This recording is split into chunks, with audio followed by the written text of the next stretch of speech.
Can you give me a little picture of that, who you were among your friends and when you discovered what you wanted to do and how you sort of like fit in with other kids? I was a comedy fan. I used to watch comedies with my dad, and particularly a lot of classic American comedy, whether it was the Marx Brothers or Laurel and Hardy, or later I would watch things like MASH, and similarly British humor.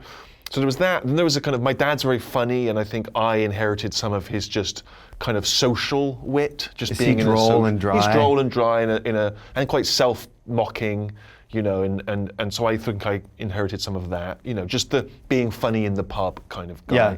And then on top of that was that I was 6'7" by the age of, goodness, I don't know, early teens probably. Oh, so you grew early. So I stood out from the crowd, whether I liked it or not, from a young age. And someone once said to me, do you think you used humor in order to control when people laugh at you? Huh. And that might be true. I don't know, maybe, I don't know.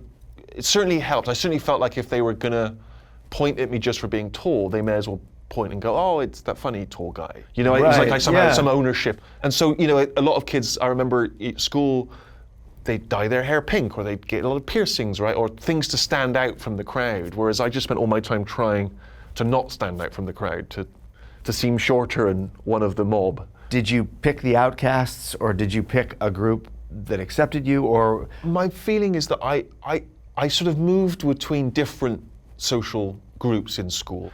Humor was a way to kind of interact in all of those environments, but I wasn't really accepted in any of them. You know what I mean? So I felt like I was sort of drifting between camps, but I didn't quite have my gang. It's funny to think of being a fan of comedy and trying out things. And then when you bomb or fail, to keep pushing to be the funny guy when you're already the object of some unwanted attention. Well, it didn't give me self-confidence, but it gave me a way of getting by. So people would say, well, women love funny guys, but I would never go and talk to a girl with the intention of asking her on a date to the movie theater or something in high school, because I was too self-conscious and didn't have that confidence. But I could talk to her and make her laugh. Right. That was not a problem. I wasn't shy in that way. You know, I could communicate, and years later I would find out, I really had a crush on you in high school. I'm like, why didn't you tell me? I had no idea. I didn't have any of the spidey sense to figure this stuff out. So it was weird because now I look back and it's like, if only people had told me, oh, everyone's jealous of tall guys. Don't be self-conscious about it. Don't slump and hide in the corner. Stand proud. It's a thing people envy. I could have ruled that school.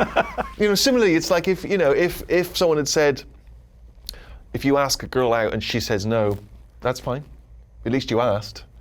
If someone had told me that instead of just that fear of, well, I better never ask, because if they say no, I'll be humiliated.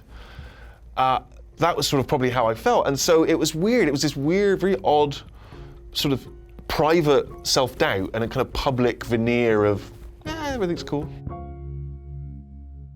Hey folks, thanks for watching. If you like what you just saw, then why not subscribe? Click right here for lots more off camera.